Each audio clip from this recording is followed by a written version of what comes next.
बिस्मिल्लाहिर्रहमानिर्रहीम, अस्सलाम वालेकुम, a very good morning to all of you नाज़रीन। कैसे हैं आप सब? उम्मीद यही कि आप सब खैरियत से होंगे नाज़रीन। आज का दिन, आज की सुबह आप सबको बहुत बहुत मुबारक हो।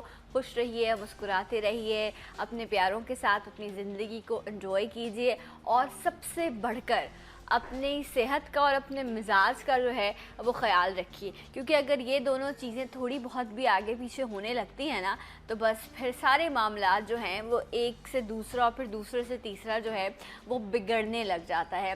तो इसलिए अपने मिजाज का ख़याल रखना, वो तमाम चीज़ें, वो तमाम रवैये और ख़ास तौर पर वो तमाम लोग जो आपके मूड को ख़राब करते हैं, जो आपके कामों को बिगाड़ने में जो है वो अपना किरदार अदा कर रहे होते हैं, क्योंकि जब आपका मूड ख़राब होता है तो आपके ज़िंदगी के काम भी बिगड़ने लग जाते हैं। तो इसलिए अवॉइड कीजिए, दूर रहिए ऐसे लोगों से। और ख़ास तौर पर सुबह के टाइम तो जो है आपको वैसे भी अपने मूड को अच्छा रखने के लिए ऐसे लोगों से थोड़ा सा आपको बचना चाहिए। और जहाँ तक रही सेहत की बात, तो वो एक इतना इम्पॉर्टेंट टॉपिक है कि पिछले कई सालों से, मतलब अब तो माशाल्लाह से 3 साल हो गए हैं मुझे भी वक्त पर, हम कोशिश यही करते हैं डेली के हेल्थ के हवाले से अपना सेगमेंट एक रखा जाए और हम हेल्थ के हवाले से बात करें। 3 साल से बात करने के बावजूद भी रोज़ एक नया टॉपिक हमारे सामने होता है। लोगों के मसाइल बहुत ज़्यादा हैं, आपके सवालात बहुत हैं, परेशानियां बहुत हैं। बड़े अफसोस के साथ मुझे ये कहना मैं पड़ रहा है कि इतने अरसे से हम यही शोर मचा रहे हैं कि सेहत के हवाले से काम होना चाहिए। गवर्नमेंट का अपना एक उस पर रद्द अमल होता है, अलग बात कर रही होती है, लेकिन जो आवाम है उसकी जो ज़िम्मेदारी बनती है, जो मेरी ज़िम्मेदारी बनती है, जो आपकी ज़िम्मेदारी बनती है, मुझे लगता है अगर हम वो पूरी कर लें तो बहुत सारी बीमारियों से, बहुत सारे मसाइल से हम बच सकते हैं। अब आया ये बात कैसे आई, ये मैं इसलिए कह रही हूँ क्योंकि कुछ वायरसेस ऐसे हैं, कुछ बीमारियाँ ऐसी हैं जिनको अगर हम कंट्रोल करना चाहते हैं तो हमें कुछ ख़ास चीज़ों का ख़याल रखना पड़ेगा, थोड़ा सा अलर्ट रहना पड़ेगा। कोई भी चीज़ आगे पीछे होती है सेहत के मामले पर तो हमें डॉक्टर के पास जाना चाहिए, डॉक्टर को दिखाना चाहिए। ये जुमला आपने शायद मेरे प्रोग्राम में हज़ारों मरतबा सुना होगा। ये कोई नई बात नहीं, या ये कोई ऐसी बात नहीं जो आपको ना पता हो और मैं आज आपको प्रोग्राम में बता रही हूँ और मैं कह रही हूँ कि ये बहुत कोई ख़ास बात है। लेकिन हाँ, अगर इस बात को बार बार ना किया जाए, इस बात को बार बार ना दोहराया जाए कि अगर छोटी सी भी कोई प्रॉब्लम आप फील करते हैं अपनी बॉडी में, इवन के हमने अभी कुछ अरसे पहले प्रोग्राम्स किए थे और उसमें यही बात हुई थी कि अगर आप अपने जिस्म में, मैं स्पेशली इस वक्त ख़वातीन से बात करूँगी, कि अगर आपको फ़ील होता है कि कहीं आपको कोई जो है वो सिस्ट सी बन रही है, आपको बॉडी में कहीं कोई भी इस तरह की एबनॉर्मल चीज़ महसूस होती है, तो आपको लाजमी, आप शहर में रहती हैं, आप गांव में रहती हैं, आप देहात में रहती हैं, आप कहीं पर भी रहती हैं, आपकी सेहत आपकी फैमिली के लिए और आपके लिए बहुत इम्पॉर्टेंट है। आपके करीब कोई डिस्पेंसरी है, कोई डॉक्टर है, उस टाइम आप ज़रूर जाएं, उन्हें बताएं। और उसके बाद करीबी शहर हैं, वहाँ पे बड़े बड़े हॉस्पिटल्स हैं, आपको वहाँ जाना चाहिए और जाकर अपने मौलिद से डिस्कस करना चाहिए कि इस तरह की तब्दीली आपके जिस्म में आ रही है। जब भी कोई प्रॉब्लम शुरू होने लगती है, या हम कहते हैं मौसम की तब्दीली आ रही है, तो एक चीज़ जो सबसे ख़ास हो जाती है उस वक्त बीमारी की शक्ल में, वो होता है बुखार, कि बुखार चढ़ता है। अब बुखार, डॉक्टर्स ये कहते हैं कि बुखार जो है वो इट सेल्फ कोई बीमारी नहीं है, ये इन्फेक्शन की अलामत बनता है। जब आपके जिस्म में कोई इन्फेक्शन पैदा हो रहा होता है तो वो बुखार की शक्ल में सामने आ जाता है। लेकिन यस, बुखार की मुख्तलिफ जो हैं वो इकसाम भी हैं, जिसमें मलेरिया है, टाइफॉइड है, डेंगी है, जॉन्डिस है। ये तमाम बुखार वो हैं जिनका अगर बर वक्त इलाज ना किया जाए तो ये बिगड़ के जो है वो बहुत ज़्यादा नुकसानदेह साबित हो सकते हैं। लेकिन एक आम बुखार में और मलेरिया, डेंगी और टाइफॉइड बुखार में आप फ़र्क कैसे कर सकते हैं, इस पर भी आज हम बात करेंगे। और ख़ास तौर पर क्योंकि डेंगी की जो ख़बरें हैं वो दोबारा आ रही हैं कि डेंगी बुखार जो है वो फिर से जो है उसका वायरस आ गया है और लोग दोबारा से उसकी वजह से बीमार हो रहे हैं और प्रॉब्लम्स आ रही हैं।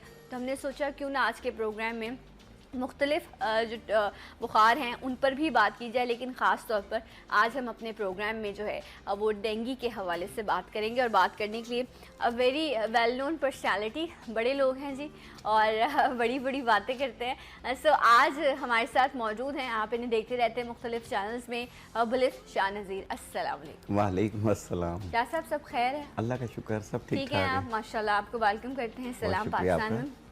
शाह साहब, अभी मैं जब अपने देखने वालों से बात कर रही थी कि हम अक्सर यही सुनते हैं, बल्कि इस चीज़ से गुजरते भी हैं कि मौसम की तब्दीली हुई तो आपको बुखार हो गया। अब जब बुखार होता है तो नॉर्मली डॉक्टर्स कहते हैं कि बुखार कोई बीमारी नहीं है, जिस्म में इन्फेक्शन होता है तो वो बुखार की शक्ल में एक इंडिकेट कर रहा होता है कि जिस्म में कहीं कोई इन्फेक्शन पैदा हो गया है। ये तो हो गया एक बुखार, अलग बुखार। लेकिन अगर हम मलेरिया, टाइफॉइड, जॉन्डिस की बात करें तो ये तो बाकायदा एक पूरी बीमारी है जी, बहुत ज़्यादा। ये बिल्कुल बीमारी है और ये एक बहुत बड़ा इन्फेक्शन होता है। अब जॉन्डिस बुखार में शामिल नहीं होता। अच्छा, ठीक है। जॉन्डिस जो है वो फैटी लिवर में होता है। ओके। जिगर से होता है, जिगर ख़राब हो जाता है, उससे पीलिया हो जाता है। इसके अलावा इसमें कुछ ऐसे होते हैं कि जो कि काला यरकान, हेपेटाइटिस नहीं होती उसमें? नहीं, उसमें बुखार जैसी अलामत इतनी नहीं होती है। अच्छा। उसमें सुस्ती काहली होती है। इसके अलावा यूरिन जो है वो रेड एंड येलो बहुत ज़्यादा होता है, डार्क येलो होता है। अच्छा। ऐसी अलामत होती है। मुंह कड़वा होता है, कुछ खाने पीने को दिल नहीं करता, वीकनेस बहुत ज़्यादा महसूस होती जाती है, खून बनना कम हो जाता है, ऐसी प्रॉब्लम्स आती हैं। और जिसमें बुखार की अलामत होती हैं वो हेपेटाइटिस में होती है। बुखार हो जाता है, उसमें बार बार बुखार उतर नहीं रहा होता है, चढ़ रहा होता है, तो उस सूरत में डॉक्टर्स आजकल जो है सबसे पहले हेपेटाइटिस का टेस्ट करवाते हैं। अच्छा, तो ये यहाँ तो बहुत मुश्किल हो गया ना। एक आम बुखार जो आपको मौसम की वजह से हुआ है या आपको बॉडी में इन्फेक्शन की वजह से हुआ है, और एक बीमारी जो जिस तरह जिन बीमारियों का आपने जिक्र किया, इन दोनों को फिर आप वो कैसे करेंगे, डिफ्रेंशिएट कैसे करेंगे? क्या इनके लिए टेस्ट कराए जाते हैं तब आपको पता चल सकता है? बिल्कुल, इसमें टेस्ट कराए जाते हैं। उसमें जाके इसकी अलामत आती हैं। मलेरिया का टेस्ट होता है, टाइफाइड का होता है। इसके अलावा बॉडी टेम्परेचर के लिए हम चेकअप वगैरह करते हैं उसकी, तो उसके बाद उसको डायग्नोस करके दवा दी जाती है।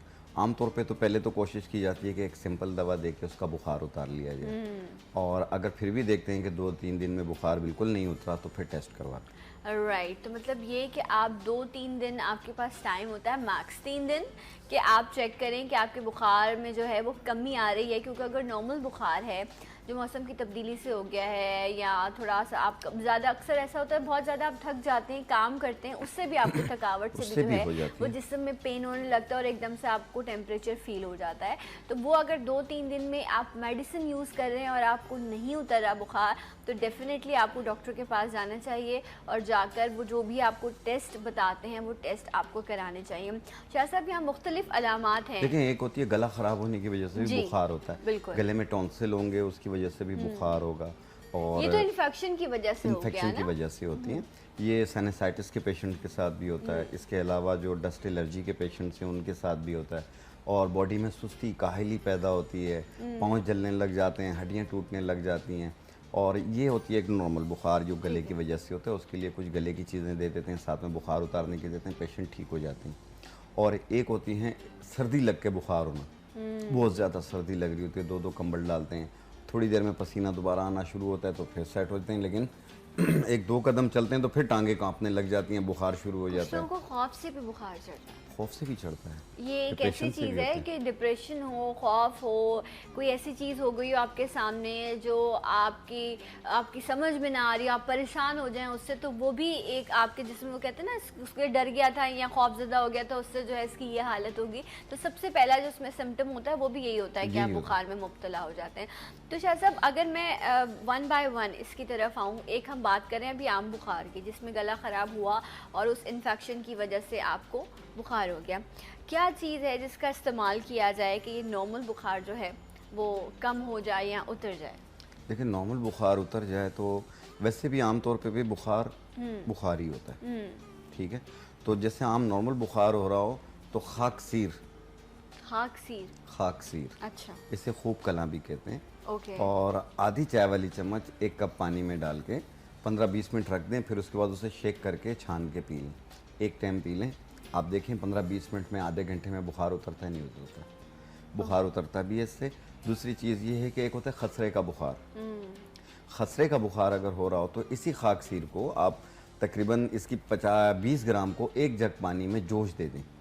जोश दे के उतार के ठंडा कर लें और वो थोड़ा थोड़ा पानी खसरे के पेशेंट को देते जाएं और थोड़ा सा उसके बिस्तर पे भी गिराते होते हैं ये, तो इंशाल्लाह पूरा खसरा उभर जाता है, निकल आता है। किस खाकसीर की वजह से? खाकसीर की वजह से। ओके। और जिन इसका लोगों टेस्ट कैसा होता है? का इसका टेस्ट नॉर्मल ही होता है, थोड़ा थोड़ा कड़वा माइल होता है, थोड़ा कड़वा होता होगा। Right right. लेकिन तो आपने बहुत अच्छा रिजल्ट है इसका। बुखार में आपने जो है वो आपने इसका इस्तेमाल करना है। अगर आपको इन्फेक्शन की वजह से बुखार हुआ है, नॉर्मल बुखार है, तो इससे उतर जाएगा। अदरवाइज अगर नहीं उतरता, अब वैसे भी आप अपने जो आपके डॉक्टर ने आपको सजेस्ट किया है वो भी आप मेडिसिन इस्तेमाल करें, देन आपको टेस्ट की तरफ बढ़ना चाहिए और आपको अपने जो है वो तमाम डायग्नोसिस कराने चाहिए कि आखिर ये वजह क्या है।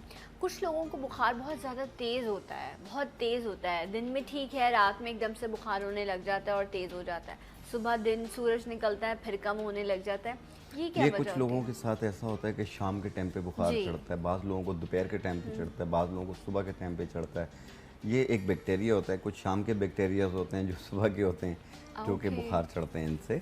और इसके अलावा मैं एक अभी कुछ देर में एक हर्ब्स दिखाऊंगा, वो ऑल टाइप के बुखार को ख़त्म करेगी, ओके। चाहे वो मलेरिया का बुखार हो, टाइफाइड कहते हैं जिसे, और इसके अलावा आम बुखार हो, मौसमी बुखार हो, हर किस्म के बुखार को ख़त्म करने के लिए है। राइट। आम चीज़ है, किसी भी स्टोर पे 10 रुपए की इतनी मिल जाती है। चलिए अभी हम इंशाल्लाह ब्रेक के बाद आपको वो ज़रूर दिखाएंगे भी। अच्छा, ऐसा भी कुछ लोगों को कंप्लेन होती होगी, चलिए ये तो वो बुखार है ना कि आपको थर्मामीटर पर आ गया, तो आप किसी को सबूत भी दिखा सकते हैं कि देखो भाई मुझे इतना बुखार हो रहा है, मेरी ये हालत है।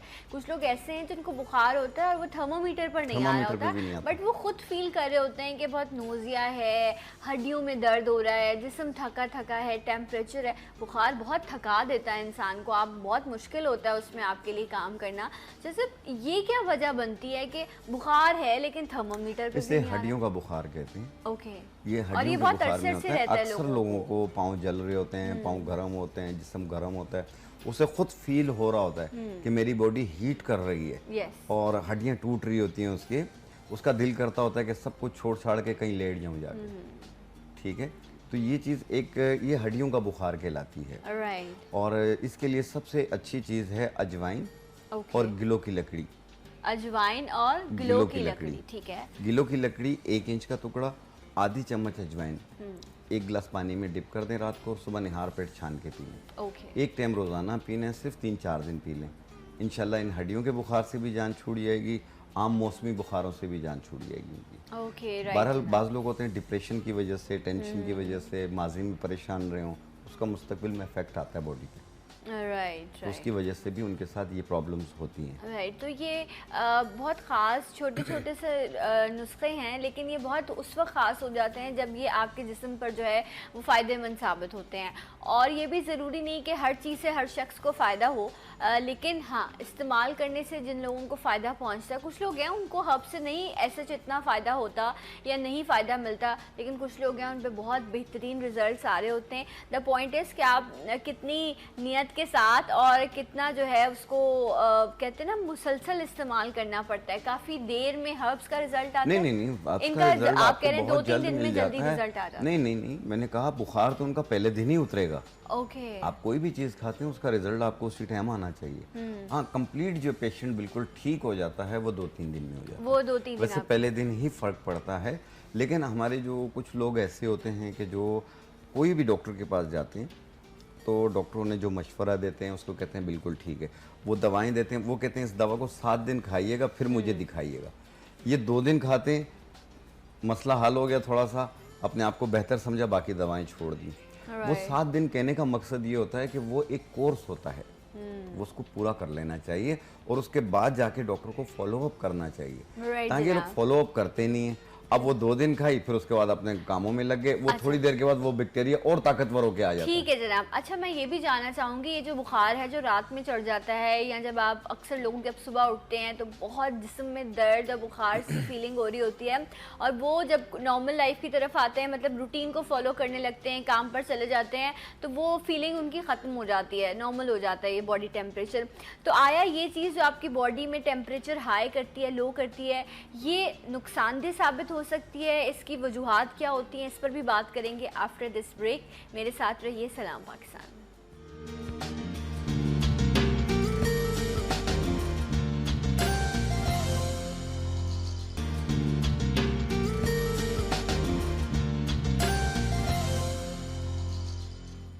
Once again welcome back. सलाम पाकिस्तान नाज़रीन, शाह नज़ीर हमारे साथ मौजूद हैं और आज हम बात ये कर रहे हैं कि जो मुख्तलिफ बुखार हैं, मलेरिया हो, टाइफाइड हो, या अब आप फिर सुन रहे हैं कि डेंगू जो है वो बहुत ज़्यादा सुनने में आ रहा है कि लोग इससे बीमार हो रहे हैं। और सबसे मुश्किल तरीन सिचुएशन उस वक्त होती है कि जब हम बुखार को एक आम बुखार ट्रीट कर रहे होते हैं और आपको ये नहीं पता होता कि ये बुखार जो है वो कितना नुकसानदेह साबित हो सकता है, या ये आम बुखार नहीं बल्कि मलेरिया या डेंगू भी हो सकता है।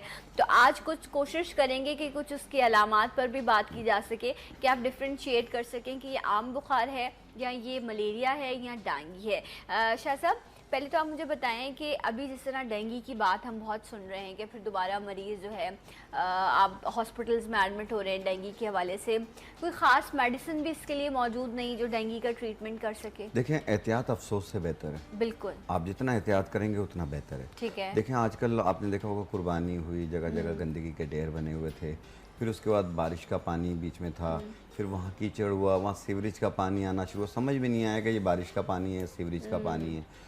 तो एक ये मच्छरों की अफजाइश बढ़ती है इसमें। ठीक है, इससे लेकिन जाके मैम सॉरी मैं आपकी बात को काट रही हूँ, बट अगर हम स्पेशली डेंगू की बात करें तो ये तो इतना नखरीला मच्छर है या ऐसा वो है जो गंदगी में नहीं पैदा होता। नहीं, ये तो घर पे ही साफ होता पानी में पैदा होता है। जिस तरह मैंने एहतियात की बात की है ना, वही चीज होती है। अब मच्छरों की अफजाइश उसी सूरत में होती है क्योंकि मच्छर बाहर से घर पे आ रहा होता है, घर के अंदर पैदा नहीं हो रहा होता है। तो ये बाहर से आ रहे होते हैं, उनमें जो मेरी तरह साफ सुथरा मच्छर होते हैं वो तो एक जगह आ जाते हैं। तो अच्छा चले, इस पे मैं क्या बोलूँ अब, मैं नेशनल टीवी पे बैठकर लेकिन मैं यहाँ एक और भी पॉइंट है जो अभी हम बात करें। एक शाह साहब ने कहा ये बहुत इंपॉर्टेंट है कि जो गंदगी है, अभी आप देखें बहुत जगहों पर अभी भी इवन स्मेल आ रही होती है, ईद के बाद सफाई नहीं हुई प्रॉपर। इसके लिए स्प्रे बहुत इंपॉर्टेंट है। दूसरी चीज़ ये कि गंदगी में जो मच्छर पैदा होते हैं वो अगर बुखार की अलामत नहीं तो और बहुत सारी मुख्तलिफ बीमारियों की वजह बनते हैं। लेकिन घर में लोग पानी स्टोर करके रखते हैं ना, शहरों में पानी का बड़ा मसला है, गाँव हर जगह पे बात करें, मैं तो कराची की बात करूँ तो यहाँ पर भी आपको पानी सेव करके रखना पड़ता है। तो शायद साहब वो भी तो एक वजह बनती है ना मच्छर, ये डेंगू बनती है, ढक के रखना चाहिए पानी को। और दूसरा ये है कि जो डेंगू का मच्छर है, हमने खुद नोट किया है कि ये दिन को काटता जरूर है, ठीक है, लेकिन आजकल रात को भी काटता है। अच्छा, हाँ, कोई पता नहीं होता इसका, तो बहुत ज़्यादा एहतियात करनी चाहिए।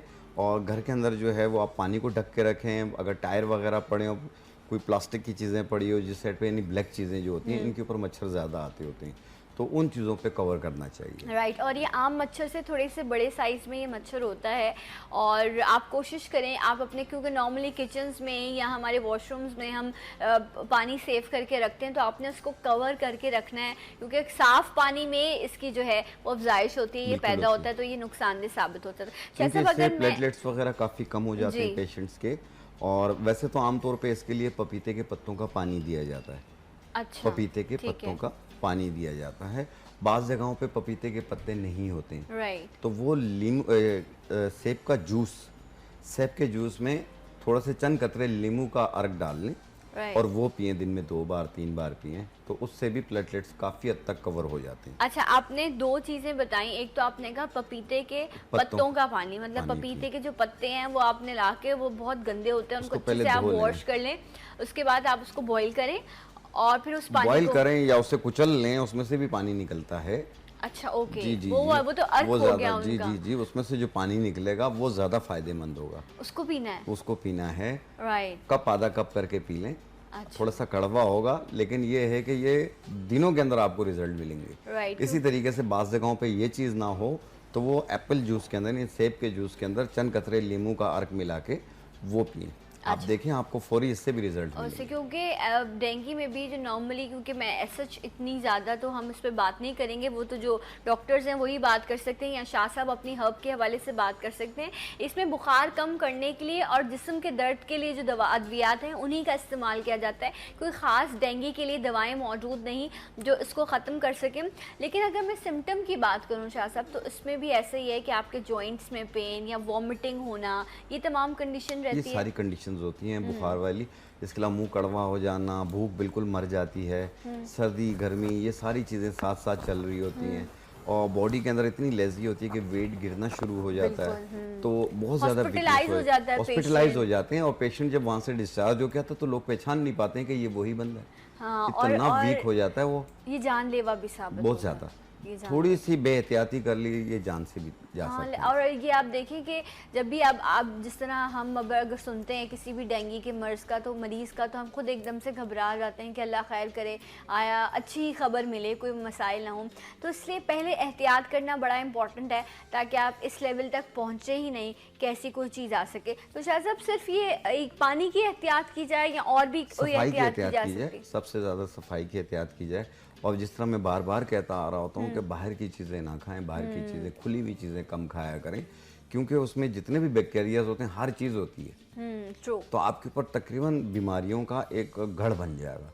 इसमें कुव्वत मुदाफ़ियत कम हो जाती है, जो बीमारी के ख़िलाफ़ लड़ने वाले सेल हैं वो कमज़ोर हो जाते हैं, और बीमारी वाले सेल जो हैं वो ताकतवर हो जाते हैं, जिससे हर किस्म की बीमारियां आने के चांसेस होते हैं। तो इससे आपने देखा होगा दिन ब दिन जैसे वक्त गुजरता जा रहा है, जिस तरीके से मलेरिया, टाइफाइड जैसे बुखारों का सामना करना पड़ रहा होता है, उसी तरीके से हमें साइकेट्रिक दवाओं की भी ज़रूरत पड़ने लग गई है, क्योंकि टेंशन, डिप्रेशन की वजह से इंसान जहाँ गया वहाँ बैठ गया जाके। अब उसे पता ही नहीं है कि मैं कहाँ बैठा हूँ, मैं साफ जगह पे हूँ, यहाँ पे जरासीम है, नहीं, एहतियात ही नहीं है। तो इस चीज़ पे भी तवज्जो देनी चाहिए। अच्छा, आप ये देखें कि अब जैसे जैसे हम कहते हैं टेक्नोलॉजी आगे बढ़ रही है और हम चीज़ों को समझने लग गए हैं, अब आपको नए नए वायरसेस, नई नई बीमारियों का पता चलता है। जिस तरह अभी हमने ईद पर कोंगो वायरस का सुना, उससे पहले डेंगू तो पिछले कई अरसे में बहुत ज़्यादा भी रहा, कुछ हलाकतें भी हुई इसकी वजह से। लेकिन हाँ, अगर अब ये चीज़ दोबारा वापस आई है तो पहले तो सवाल ये बनता है कि जब ये पहले इतना नुकसानदेह साबित हुई थी तो उस वक्त इसका ख्याल क्यों नहीं किया गया।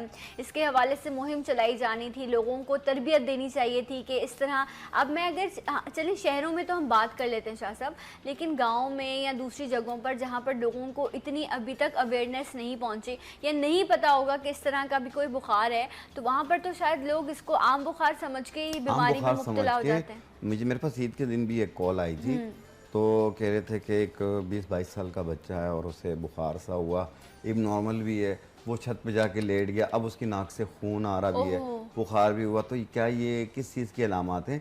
मैंने कहा देखें, कबल अज़ वक्त कहना कोई हम कमेंट्स नहीं दे सकते हैं, मुनासिब नहीं बता सकते। आप इसे हॉस्पिटल लेके जाएं। बोला लेके गए थे, ईद के दिन डॉक्टर्स भी मौजूद नहीं थे, तो मैं क्या करूँ? मैंने कहा नहीं, आप किसी बड़े हॉस्पिटल में जाएं, आपके शहर में कोई हॉस्पिटल होगा गवर्नमेंट का, आप वहाँ जाएं। तो वहाँ जाएंगे तो वहाँ पे किसी न किसी डॉक्टर्स की ड्यूटी होगी, तो इंशाल्लाह इसमें डायग्नोज हो जाएगा। आप परेशान ना हो, जारी बात है, हमें हौसला देना होता है, तो साथ में हर किस्म की तैयारी भी रखिएगा कि आपको आगे से कोई सा भी जुमला मिल सकता है डॉक्टर से कि आया इसकी तबीयत सीरियस है नहीं है, तो हर चीज़ के लिए अपने आप को मजबूत रखिएगा। तो बड़ा हौसला दे के मैंने भेजा था, लेकिन अब अल्लाह का शुक्र है कुछ दिन बाद उनकी कॉल आई कि वो ठीक हो गया बच्चा। मैंने कहा मुझे इतनी खुशी हुई, मैंने कहा चलें अल्लाह ने करम किया उस पर। चलें, अल्लाह खैर रखे, अल्लाह सबको महफूज देखें, जो ब्लड आ जाना नाक से, कान से, कहीं से, तो वो जब काफ़ी हद तक बीमारी आप पे एक्टिव हो चुकी होती है उसके बाद आता है। कोंगो का भी अगर हमला हुआ है तो वो बहुत आगे चलकर ब्लड आएगा, उसी दिन नहीं आएगा। सही। अच्छा, और हम ये जो हम आज बुखार की बात करें ना, अगर हम ये भी एक अगर मैं आम बुखार की बात करूँ जो इन्फेक्शन की अलामत को ज़ाहिर कर रहा होता है, ये भी एक अगर हम इस ज़ुमरे में देखें कि मेरी बॉडी में हो क्या रहा है, मुझे कैसे पता चलेगा, बुखार की शक्ल में मुझे पता चलेगा, तो ये तो एक मुझे शुक्र करना चाहिए कि मेरे जिस्म में एक तब्दीली हुई, एक हरारत पैदा हुई, जिसकी वजह से मुझे ये पता चला कि मेरे जिस्म में एक इस तरह की बीमारी या इन्फेक्शन मौजूद है। तो ये बुखार तो फिर आपके लिए फ़ायदेमंद साबित हुआ ना, जो आपको अलर्ट कर रहा होता है। जी बिल्कुल कर रहा होता है, आप एहतियात करें। दूसरी चीज़ ये है कि कोशिश करें कि जैसे सीज़न जब चेंज हो रहा होता है तो बहुत ज़्यादा लोग खट्टा खाने के शौकीन होते हैं, बाज़ लोग स्पाइसी खाने के शौकीन होते हैं, बाज़ लोग मीठा खाने के शौकीन होते हैं।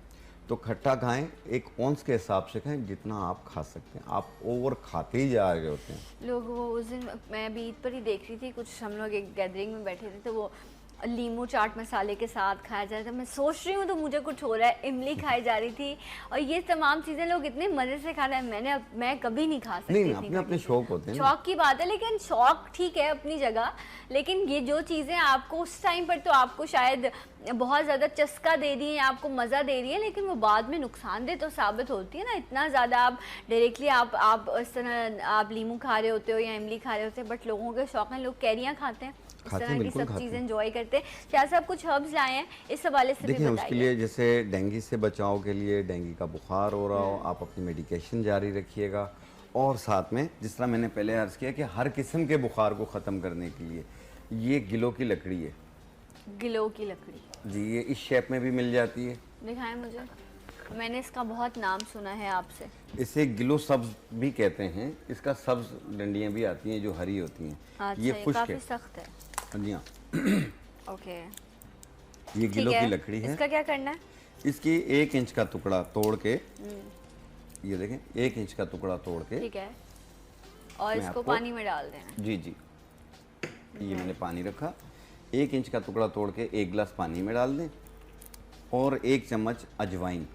ठीक है, अजवाइन, ओके, ये 1 चम्मच ये भी पानी में डाल दें। राइट, ठीक है। रात भर पड़ा रहे और सुबह निहार पेट छान के पी लें।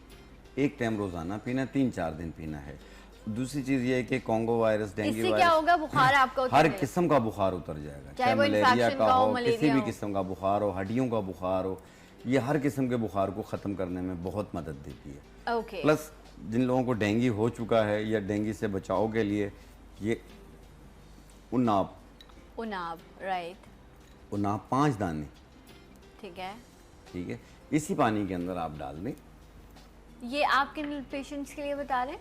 ये डेंगू से और कोंगो वायरस से बचाव के लिए भी इस्तेमाल होती है। Right. इसके अलावा ये ब्लड प्यूरिफायर भी है, खून धो अच्छा, देती मतलब आप ये कह रहे हैं कि एक तो आपने कहा कि आपने ये गिलों की लकड़ी और अजवाइन, आपने कहा इसका ये आपको पूरी रात इसमें पानी में आपने डाल के रख देना है और फिर आपने नेक्स्ट मॉर्निंग आपने इसको पीना है पानी को। ये बुखार के लिए है, लेकिन जब उनाब डाल देंगे तो फिर उनाब डालेंगे तो इंशाल्लाह इससे जो डेंगू के जरासीम होंगे ये उनको भी ख़त्म करती है। अच्छा, जिनको डायग्नोस हो गया वो इस्तेमाल करेंगे? हो गया वो अपनी मेडिकेशन अपने डॉक्टर से मशवरा जारी रखिए, अपने डॉक्टर से चेकअप जारी रखिए, ये सपोर्ट के तौर पे इस्तेमाल करें। अच्छा शाह साहब, ये बताएं जिस तरह हम अभी ये हर्ब्स देख रहे हैं या मैं अभी इसको देख रही हूँ, तो इसमें काफ़ी ज़्यादा मुझे ऐसा लग रहा है जाल सा भी लगा हुआ है।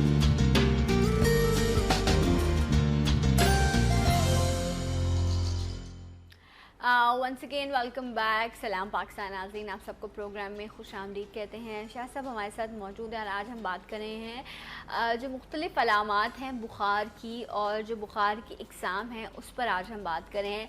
डेंगू के हवाले से शाह साहब ने कुछ ख़ास जो हैं वो हर्ब्स की रेमेडीज़ आपके साथ शेयर की हैं। शाह साहब एक बार फिर से अगर हम बता दें, ये भी जो आप लेकर आए हैं, उसके अलावा जो आपने पपीते के पत्ते का बताया था वो भी बता दीजिए। और सबसे पहले तो कोशिश करें कि खुद एहतियात करें, सबसे ज़्यादा बेहतर है। दूसरी चीज़ ये है कि जिन लोगों के प्लेटलेट्स वगैरह कम हो जाते हैं तो वो पपीते के पत्तों का पानी 1 कप सुबह 1 कप शाम पिएं, आधा कप सुबह आधा कप शाम, यानी जितना पी सकते हैं। अच्छा। अदरवाइज कुछ इलाकों में पपीते के दरख्त नहीं है तो वो सेब का जूस निकाल के उसमें चंद कतरे नींबू का अर्क मिला लें, नींबू का जूस मिला लें, मिक्स करके दिन में 2-3 बार पिएं।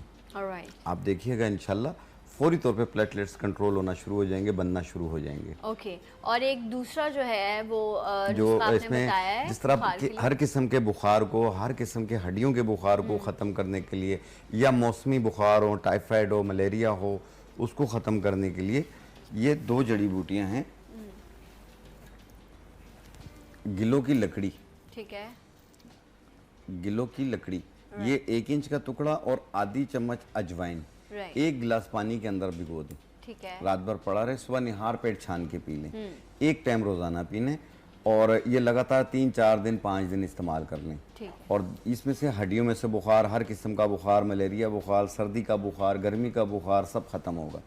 दूसरी चीज़ ये है कि जिन लोगों को डेंगू हो चुका है वो अपनी मेडिकेशन पर है, मेडिकेशन जारी रखिएगा।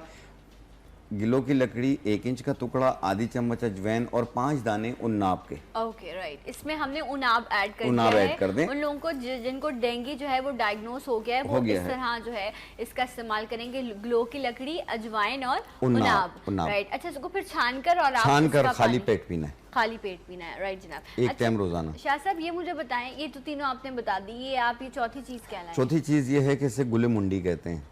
ये अक्सर लोगों को बुखार के बाद बॉडी में ईचिंग शुरू हो जाती है, खारिश शुरू हो जाती है, ये उसको ख़त्म करने के लिए है। ये है गुले मुंडी।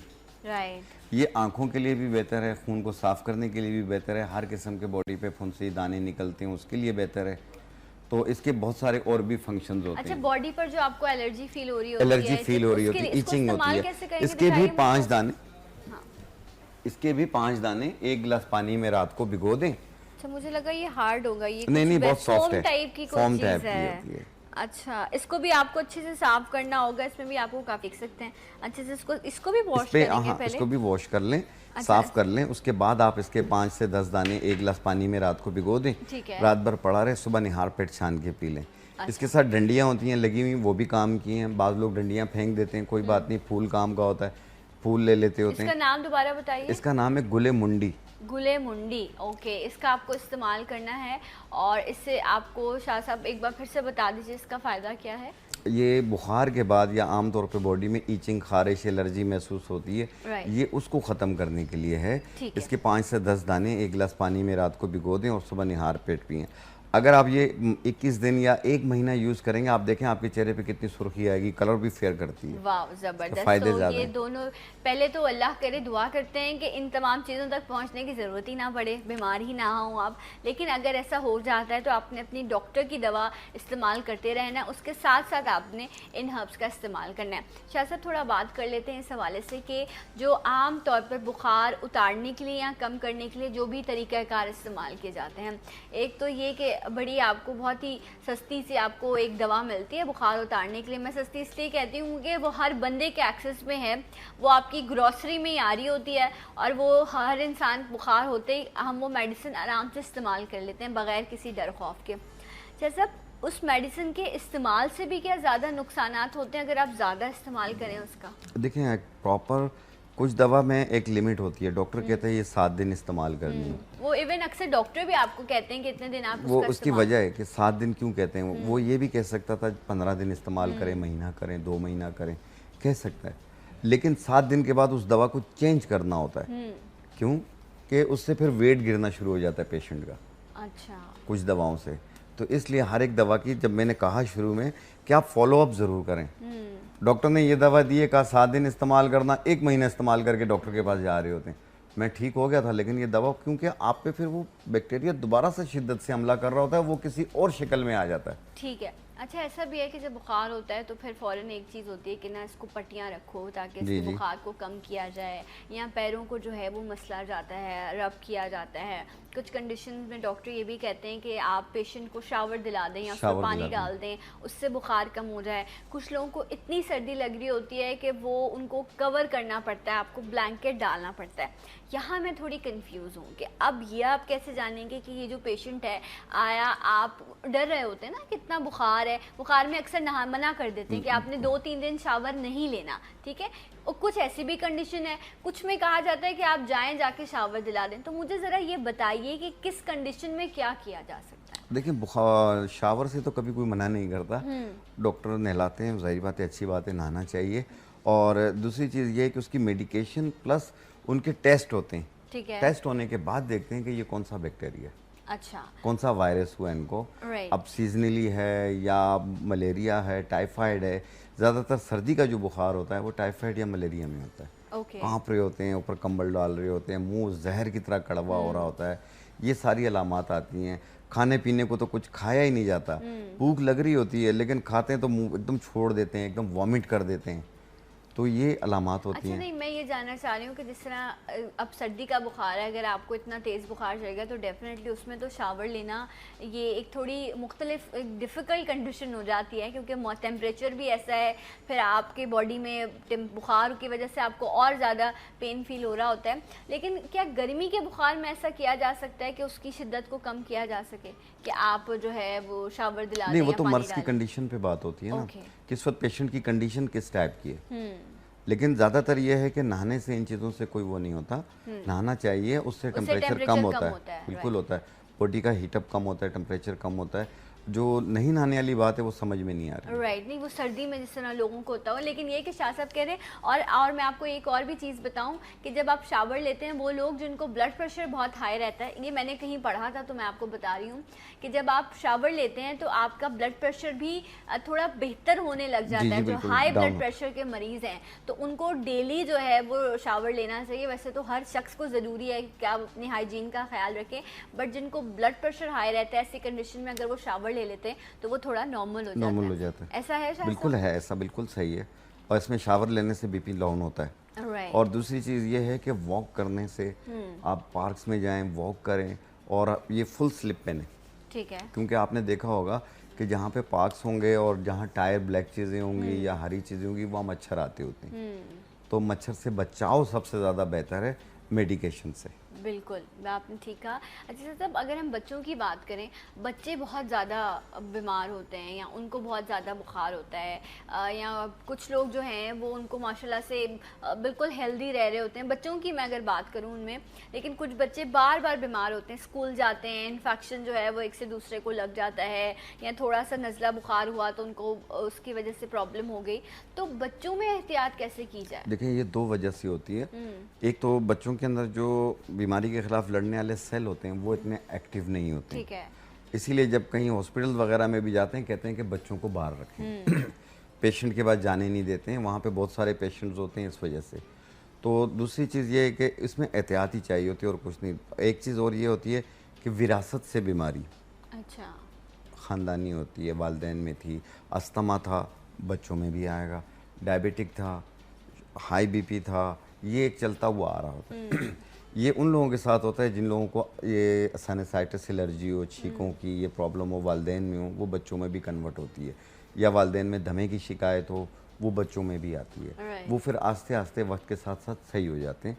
थोड़ी सी उसकी केयर की ज़रूरत होती है, एहतियात करना होता है। राइट। अच्छा शाह साहब, अभी जिस तरह आपने डेंगू के सिम्टम के हवाले से बात की, ज़रा मुझे बताएं कि मलेरिया में क्या कंडीशन होती है पेशेंट की? जैसे मैंने अभी थोड़ी देर पहले अर्ज़ किया कि एक तो इसमें सर्दी बहुत ज़्यादा लगती है, मुंह जहर की तरह कड़वा हो रहा होता है, कभी बुखार हल्का हो जाता है, कभी तेज़ हो जाता है।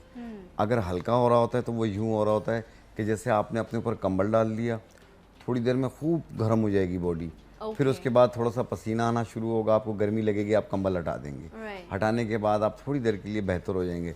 लेकिन जहाँ आप खड़े होंगे, थोड़ा सा चलने लगेंगे, टांगे फिर कांपने लग जाएंगे, फिर आपको सर्दी लगने लग जाएगी, अपने ऊपर कंबल डाल देंगे आप।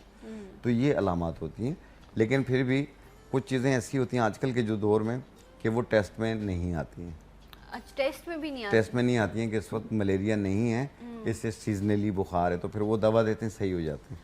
ओके, राइट जनाब। तो यहाँ एक बात तो बड़ी इम्पोर्टेंट लेकिन है कि सेल्फ मेडिकेशन बुखार जो है ये भी बहुत ख़तरनाक, क्या अगर हम डेंगू की बात करें तो इसमें जानलेवा भी साबित होता है, बट इसमें एहतियात सबसे इम्पॉर्टेंट है। और एहतियात के बाद अगर इस तरह की कोई चीज़ हो रही है तो आपका डायग्नोसिस का प्रोसीजर जो है वो प्रॉपर होना चाहिए कि आए आप डायग्नोस कर सके कि आपके जिस्म में ये जो बुखार है इसकी वजह क्या है। नहीं, प्रॉपर इसीलिए मैंने कहा कि बजाय सेल्फ मेडिकेशन करने के अपने कंसल्टेंट के पास जाएं, तो आपका डॉक्टर है। क्योंकि डॉक्टर हो, हकीम हो, जो मौलिज होते हैं, उनका जो पेशेंट के साथ रिश्ता होता है वो माँ बाप से भी ज़्यादा गहरा होता है। तो आप ज़रूर उसके पास जाएं और अपनी खुल की प्रॉब्लम बताएं। आप ये समझें कि आपके माँ बाप आपके साथ हैं। अच्छा, अक्सर बुखार जो है वो किसी, जिस तरह अगर आपने दांत का आपको कोई मसला है, उसमें आपको तकलीफ़ है, या आपको कान में इन्फेक्शन हो गया, या आपको गले में इन्फेक्शन हो गया है, तो ये आपको तकलीफ़ होती है और उसकी वजह से आपको बुखार हो जाता है। तो ये अलार्म अक्सर वो भी बनता है किसी और तकलीफ की वजह से भी आपके जिस्म में बुखार नहीं, पैदा बिल्कुल होने इसमें लग बनता जाता है। अक्सर लोगों को खांसी बलगम की शिकायत रहती है, ये नमूनिया की शिकायतों में भी बुखार हो जाता है। इसके अलावा कान में दर्द रहता हो, कहीं पस पड़ गई हो या बॉडी में कहीं दाना निकला हो बहुत बड़ा, उसकी वजह से भी बुखार हो जाता है। इन्फेक्शन की जी वजह बिल्कुल, गला ख़राब होने की वजह से भी बुखार होता है, क्योंकि ये सारी एक अलामात होती हैं कि इस चीज़ की वजह से ये बुखार यूँ आया इस पे। से। ऑलराइट। तो डॉक्टर्स जो है हमेशा उस जड़ को पकड़ते हैं, बिल्कुल। तने को नहीं पकड़ते। जिस तरह अभी हम बात कर रहे थे कि मलेरिया है, डेंगू, इसी तरह टाइफाइड भी एक ऐसी चीज़ है जो जब आपके बॉडी में अगर हो जाए, आपको प्रॉब्लम हो जाए टाइफाइड की, तो उसकी वजह से कहते हैं कि जिनको टाइफाइड हुआ हो बचपन में, आप देखें उनके बाल बहुत हल्के हो जाते हैं, बाल गिरने लग जाते हैं, किसी ना किसी तरह का जो है ये साइड इफ़ेक्ट आपकी बॉडी पर छोड़ के जाता है। शाह साहब, ऐसे आपने देखा होगा कुछ बच्चों की बड़ी कंप्लेंट्स होती हैं, माएँ बड़ी परेशान होती हैं कि बच्चे को टाइफाइड हो गया था तो उसके बाद जो है अब इसके बाल गंजा कराना पड़ गया है। ये तो ख़वातीन में भी हुआ इस तरह कि टाइफाइड के बाद या मलेरिया बुखार के बाद बाल गिर जाते हैं, गंजे हो जाते हैं। एक इसकी वजह से भी बनते हैं, एक कीमोथेरेपी कराने के बाद भी बाल गिरते हैं, और हेपेटाइटिस ए बी सी के इलाज में भी बाल गिर जाते हैं राइट। लोगों के। देखें, एक ऑयल रेसिपी बता रहा हूँ, आप अपनी ख्वाहिश के हिसाब से अपने बालों को लंबा कीजिए। और दूसरा, बाल घने भी होंगे इससे, चाहे वो टाइफाइड की वजह से बाल गिरे हों, चाहे वो किसी भी वजह से कीमोथेरेपी की वजह से बाल गिरे हों, तो इंशाल्लाह ताला इनसे बालों की ग्रोथ बढ़ेगी उनकी। अच्छा। इसमें 5 तेल हैं। तिल का तेल आधा पाव, कद्दू का तेल 30 ग्राम, रोगन उशना 60 ग्राम, रोगन नागर मोथा 60 ग्राम, साहिल नबाताती रोगन 120 ग्राम, बेरी के खुश्क पत्ते 1 चम्मच, बरहमी बूटी 1 चम्मच। इन तमाम को मिक्स कर लें, एक दिन के लिए घर पे रख लें, दूसरे दिन छान के बोतल में भर लें। जब भी तेल की ज़रूरत हो सिर्फ बालों की जड़ों में लगाएं। 2 घंटे के बाद धो लें या रात को लगा लें, सुबह धो लें, एक दिन छोड़ के लगाना है। इंशाल्लाह आप देखेंगे पहले ही 5 दिनों में बाल गिरना बंद होंगे, उसके बाद बाल घने होना, मोटे होना और बढ़ने शुरू होंगे। ये आईब्रोज पे भी लगा सकते हैं, जिनके आईब्रोज खाली हो रही हों, आईब्रोज वाइट हो रही हों, सर के बाल वाइट हो रही हों, तमाम के लिए बेहतर है। ठीक है, राइट जनाब। तो भी किसी भी तरह का बुखार है आपको उसमें एहतियात करनी है, क्योंकि मेरी एक मुलाकात हुई थी एक खातून से और उन्होंने कहा बचपन में उनको टाइफाइड हुआ था और बकौल उनके मेरा बुखार बिगड़ गया था और उनकी ज़बान में लुकनत सी आ गई थी, वो थोड़ा अटक अटक के बोलने लग गई थी सिर्फ उस बुखार की वजह से। तो अगर आपने इसको प्रॉपर इसको डायग्नोसिस नहीं करवाया, इसके लिए प्रॉपर मेडिसिन आपने इस्तेमाल नहीं की, तो ये किसी ना किसी तरह का नुकसान ज़रूर करके जाता है और सेहत से बढ़कर कुछ नहीं। शाह साहब, बहुत शुक्रिया आपका, थैंक यू सो मच। आपने आज कुछ रेमेडीज़ भी हमारे साथ शेयर की। एक ब्रेक, इंशाल्लाह ब्रेक के बाद आपको फिर ज्वाइन करेंगे सलाम पाकिस्तान।